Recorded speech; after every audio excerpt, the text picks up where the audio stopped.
Hi, I'm Jenna Brunig with Phoenix Voice, and we're here today to share with you an opportunity to make college easier for students with serious disabilities. We all know that college is hard. There's so much homework. If I close my eyes, will all of this just go away? No. Too bad. My group isn't answering any of my messages. Our final project is due in 5 days. Now, imagine on top of that, being unable to fully control your voice and hands. For college students, having a disability can be as draining as having a full-time job on the side. You have to deal with challenges and potential crises every day. We want to make their lives easier and offer them greater opportunities. Introducing our software. What are some potential benefits for Phoenix Voice?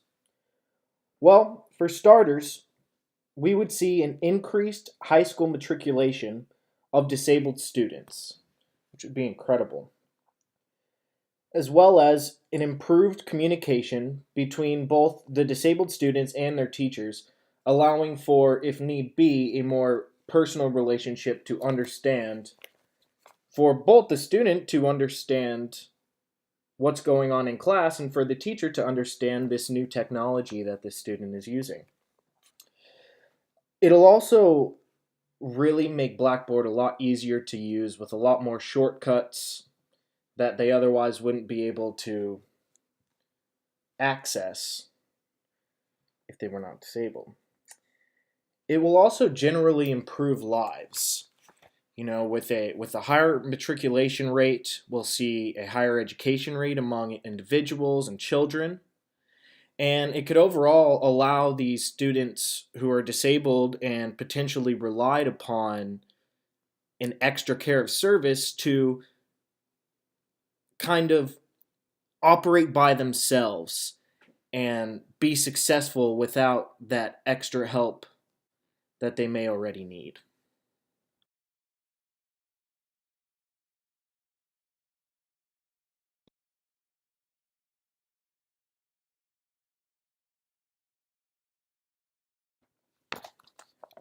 So, how will this application function?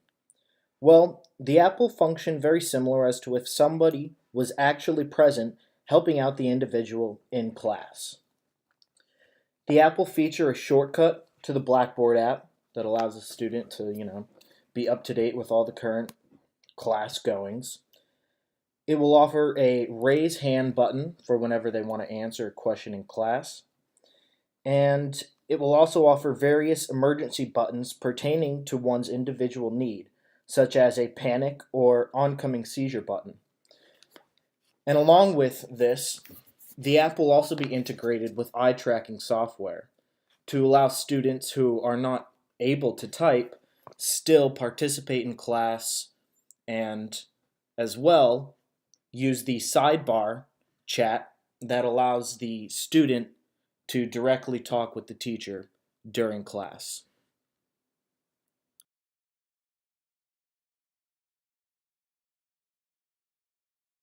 Here's an example of how the app would look like for the students, where there is the open Blackboard button, the raise hand button, the risk of emergencies, which is one of our also a good factor for this app because this is very important for students with disabilities where um, they can't really warn the other students around them or the teacher right away. So within the app, you can choose whether you're having a panic attack, whether it's right now or it's at low, medium, or high risk, um, or even a seizure like the chances of you having a seizure, whether it's low, medium, or high, or like right now too. And then you can also add other medical conditions too if you want your teacher to know.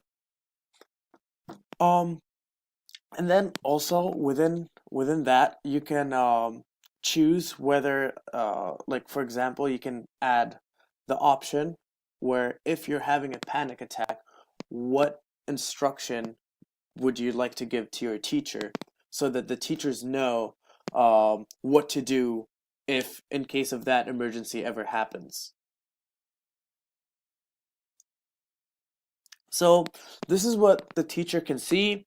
If students raise their hands, if students asked a question, um, and also their health risk. That's how like they can check, and then you can also click on the highlighted ones to see exactly what they need to do in case of that emergency of that student's ever happens. And an update notification whether a student changes from having a panic attack or calming down. This is our plan on how the software would be created and implemented.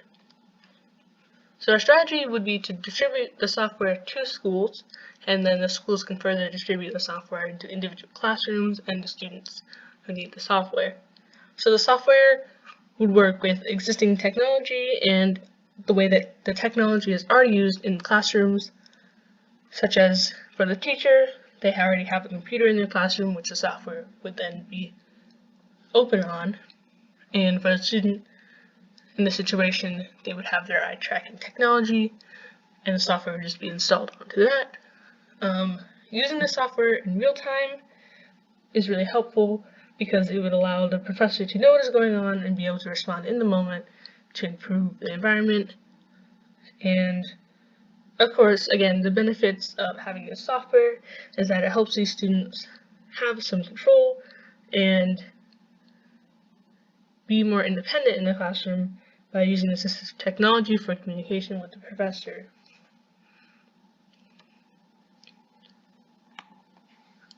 And so the only deliverable would be the software. Only other possible things that would have another interaction would be any kind of training that anyone might need. However, we would aim to have the software to be easy enough to use that you just have the software and the instructions within the software. So our project will progress through 3 stages: research, development, and troubleshooting. The first phase is research, which would include interviewing stakeholders, so teachers, students with disabilities, anyone that would be involved, studying the hardware and software that we would need to work with, and planning for the development and how everything would go together. The second phase is development, which would be dedicated to creating the application. The third phase would be troubleshooting, which would be all the testing with the people that, again, we interviewed in the research phase, students with disabilities, teachers, to see how it works, fixing any problems that we can fix at this time, and finalizing any training procedures. The timeline for our plan is the first phase for research would start in January 2018 and end in January 2019, a period of 12 months.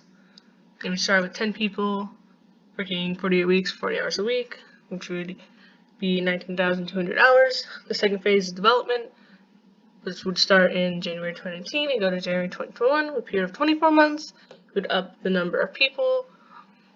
Troubleshooting phase would last from January 2021 to July 2021, a period of 6 months, and we would lower the number of people for this period. And the entire project would last from January 2018 to July 2021, a period of 3.5 years, and a total of 105,600 hours. The budget would follow such research for 12 months. We have salaries and benefits for each year. This is for 1 year. Rent facilities and office supplies. During development, there's more costs. Salaries, benefits, rent facilities, office supplies are still included. We also added advertising for a product and data equipment for more work on the project. In the troubleshooting period, we have a salaries, management facilities again, and then we have IT service fees for all the troubleshooting and fixes. And at completion, the cost would total $683 $1,300. Thank you for listening to and considering our proposal. We're Phoenix Voice, working to make college more accessible.